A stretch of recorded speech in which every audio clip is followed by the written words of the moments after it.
So this is the third time I'm here in this property with another inspector. The inspector that was here before, he quit. So this inspector told me that he's here to do a reevaluation of what was done by the previous inspector.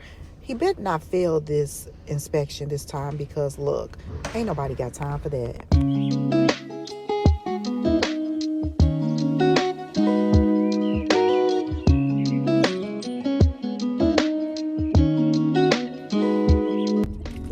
Great day, amazing people.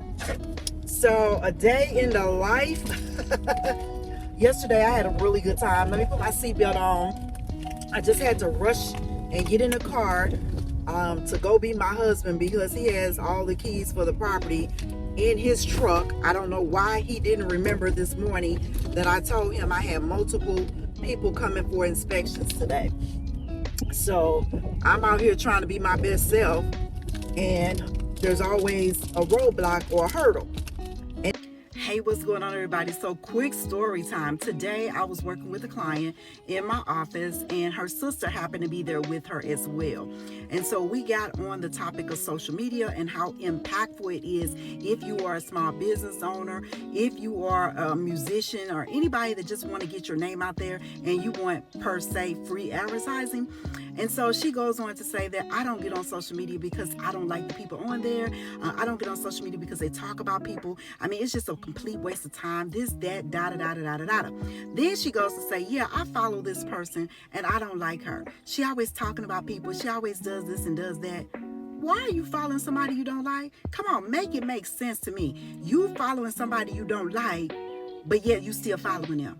Girl, bye. Bye. And in life and in business, you have to understand and know and that there will always be a roadblock or a hurdle. How you handle that. Because stress in this business of being a realtor and a property manager is real. This is what I had for breakfast this morning. Right here. Some hot peanuts. Heated peanuts. They're really good. And it's going to give me some protein. But this is my breakfast this morning. And then there's a car in front of me going like 3 miles an hour right now. Don't you just hate for somebody in front of you? And maybe they're stopping you for a reason. Maybe they're going slow for a reason to prevent something that'll happen if you were going faster. Anyway, but I hope you're having a great day. It's Monday. How I typically start my day on Mondays, I get up with prayer. I get up with affirmations that lead to confirmations about how I want my week to go. So this week is going to be really busy because we have multiple inspections with people moving into properties, and we've had a real major issue with a contractor, and he's been working with us for about, I want to say he's been working with us on a consistent basis for almost a year now. Actually over a year. And we've never had any problems with him. He's always been a slow communicator, which we don't like, because in this business, time is of the essence, communication is of the essence, but he hasn't been communicating as effectively as we typically would like, even within our business. And so, my husband, I wouldn't say he has befriended him. That's why I don't have friends in business. Because when you have friends in business, what typically happens is that friendship kind of supersedes your decision making. It supersedes your thought process, and it also supersedes how you do business. So my husband has kind of like put him under his wing, per se, made him his quote unquote son or whatnot, and just kind of has helped him guide him throughout the process of building his business. Because while he was building his business, we have been building our business. But I'm gonna tell you, the last 3 months with him have been pure hell. And when I say pure hell, believe me, it's been pure hell. He has not been responsive to us. He has not been responsive to the jobs that he took on by us, for our clients. He has not literally returned calls. He's taken payment from clients. They have paid for services that the work has not been done. And that's what I'm telling you, that it's important that when you are aligning with someone in business, these things need to be on the forefront. What type of business person are you? What is your timeline for response? What is and you can't control people because people gonna do what they want to do, but when you're working with people, everybody starts placing blame. Like now, being that we referred this gentleman to do contracting work, people are going to blame us because we referred him, and it puts us in a really bad situation. And at this point, I'm thinking he's saying fuck you, seriously, excuse my language, but I'm thinking he's saying that because of his lack of response, his lack of timeliness. I mean, he has had like 7 jobs that we have given him, actually within a time frame of like 6 months that we've given him, and he has not completed the jobs. I mean, literally, it makes no sense. Little small tasks that need to be completed, he has failed to do it. And I've gotten frustrated. My patience level with people who don't do what they say they're going to do in a timely manner when they say they're going to do it is very thin. Because I'm like, just be honest. If you can't do it, you can't do it. And be honest about it. And that's okay. And I respect you for it because you were honest about it in advance. But when you don't follow through, when you don't respond, when you're not accountable to what you said you were going to do, I got a problem with you. And that's where we are right now. So, we do property management, real estate, and a lot of these clients have come over from our real estate business. They were referred to our company from our real estate business because we have the sister company is the property management company. So if not only is he impacting one business, he's impacting multiple businesses because these are my clients from the real estate business. Right now, we are in the process of, we already have a good portfolio of contractors that we work with, but they be so busy, we be busy, and we got some jobs that are unfinished right now. They got to be done like ASAP because my clients are losing money. When they lose money, we lose money for the simple fact that we don't get paid until the tenants get into the property per se and started making, relative cash flow. And our cash flow has stifled because this guy has not completed the houses that he said he was going to do. People start calling. It's a trickle down effect. And so I can tell that he does not care about his business because he don't care about ours. And this is my problem with working with people. I don't want to say people of color because I've had even contractors that were white to do the same things in some capacities. It's just really hard to find people that do great quality work. Why, contractor? Why? This is so sloppy. Look at that. Makes no sense. Just so sloppy. Please tell me, why did the contractor put the toilet seat on like that?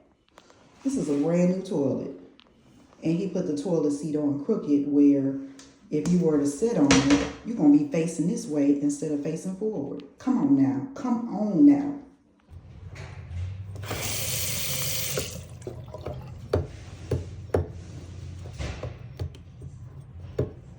No matter who they are. And it's sad because especially if you're going to take people's money. If you're going to take somebody's money and then not do the job, you got a problem. That's a scheming problem and a theft problem. Because if you know you can't do the job, either you're going to reimburse that person or you're not going to take their money in the first place. And he has done neither. So that, y'all, it's been rough. And it's been hard to, like I said, find somebody that's diligent in the process, that believes in what they do. And the sad part is that he could be really great at what he does. His car went down, and I know life happens. You can't really, because situations happen, life happens. His car went down. And I'm like, if you got some jobs, you're going to find a way to make one. That's just the lifestyle that I come from. I'm not going to sit here and make no excuses that I don't have when I can find a way to make one. Because when you really need it and got to have it, you're going to find a way to make one. And he has not done that. He did go buy him another little truck. And again, contractors, owners are calling me, telling me that they ain't heard from him, that he has not finished or completed the work that he promised that he was going to do. And it's even in his dang on contract that he is going to make sure the property passes inspection. So, y'all, woo-saw on a Monday morning. Woo-saw that this is going to be a great week.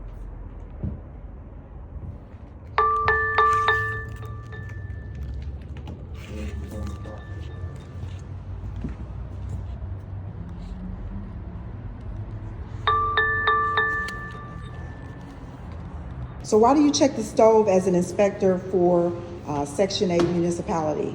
Because if they're going to have appliances in the units, they need to make certain that all the appliances work. If there's anything wrong with any of the appliances that they are supplying for the tenants, and they're not working, they need to get something new or either get it replaced. Get it replaced? Get it serviced or whatever. Service. Does it have to be clean?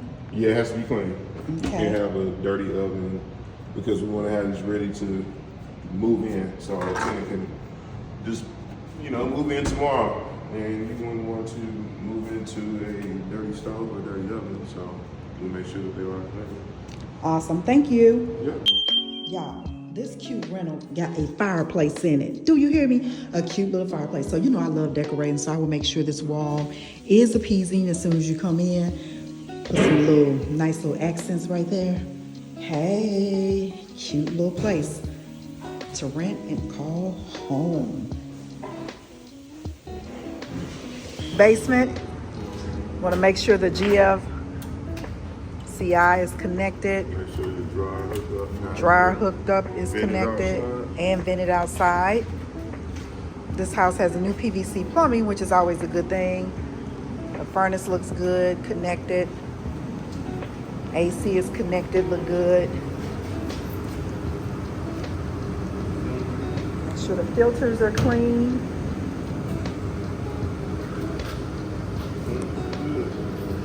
This always has to be slanted. And it's slanted. It has to always be slanted. Okay. And you got your sunk pump here. Those are always handy just in case your basement floods. The sump pump will be good. So we just came across some water dripping down here. Don't know where this is from, but definitely needs to figure out where it's coming from. So with JZM Solutions Property Management, as I mentioned, we will do a full walkthrough inspection of the property, make sure all is good. You got the electrical box over there, right over here. And they probably will say something about these wires hanging down here too. So this is a newer electrical panel. As you can see, all of the things have to be coded per se, just so in case you have an electrical issue, you know how to turn it on and turn it off. It's grounded, so it's good. It is grounded, so that's good.